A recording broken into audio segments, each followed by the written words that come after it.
இந்த மாதிரி கீழப்பாடி கிராமம் ஓடப்பட்டியில் வந்து நாங்கள் ஒரு குறைஞ்ச வருஷம் 45 வருஷமாக நாங்கள் குடியிருந்துட்டு வரேன்.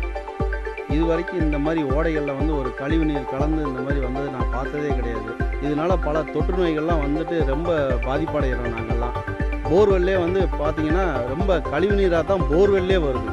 நாங்கள் வந்து போர்வெல்லே வந்துட்டு ரொம்ப கழிவு நீராக வந்து நாங்கள் யூஸ் பண்ணுற மாதிரி இருக்குது. இதனால் பல தொல்நோய்கள்லாம் வர மாதிரி இருக்குது. நேற்று கூட ஒரு மாமா பையன் கூட வந்து வாந்தி மயக்கத்தோடு ஒரு அட்மிட் ஆகிருக்கான் பையன். இதை வந்து நிர்வாகம் வந்து பல முறையில் வந்து அவங்க அடைச்சி விட்டு தான் போகிறாங்க. நாங்கள் வந்து குடிநீர் வாழ்வாதாரத்துக்கே ரொம்ப கஷ்டப்பட்டு இருக்கோம். இது வந்து ரொம்ப ஒரு தப்பான ஒரு உதாரணமாக இருக்குது. பெரிய பாதிப்புள்ளாகிற இதனால் வந்து குழந்தைகள்லாம் வச்சுக்கிட்டு நாங்கள் ரொம்ப அவஸ்தைப்படுறோம்.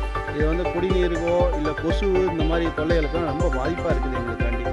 இந்த கிராமத்துகளில் வந்து நாங்கள் ரொம்ப பாதிப்படைகிறோம். நாங்கள் இதனால் இதை வந்து நிவர்த்தி பண்ணி கொடுக்கணும்னு நாங்கள் வந்து கவர்மெண்ட்டை கேட்டுக்கிறோம். எங்களுக்கு ஒரு தடுப்பணை கட்டி கொடுங்க. ஆனால் இருக்க ரொம்ப கழிவு நீராக தான் வருது. என்னோட ராஜா குளத்துலேருந்து வந்தீங்கன்னா சாமியார் குளத்துலேருந்து நம்ம குளத்துக்கு வந்து நீர்நிலையாக வந்து அமைஞ்சிருக்குது. சரியான நீராக வர்றதில்லை. மழை பெஞ்சாலுமே வந்துட்டு பூரா கழிவு நீராக வருது. மழை பெஞ்சு நல்ல நீராக வந்தால் நாங்கள் குளத்தில் ஏற்றுக்கிறதுக்கு நாங்களே தயாராக இருக்கோம். ஏன்னா எங்களுக்கு நீர்நிலைகள் வேணும். நாங்களே விவசாயத்தை நம்பி தான் இருக்கோம். என் பேர் வந்து யுவராஜ். நான் வந்து இந்தியன் ஆர்மியில் வந்து ஒரு 12 வருஷம் சர்வீஸ் பண்ணிட்டு நான் வந்து இப்போ விஆர்எஸ் வாங்கிட்டு நான் வீட்டில் இருக்கேன்.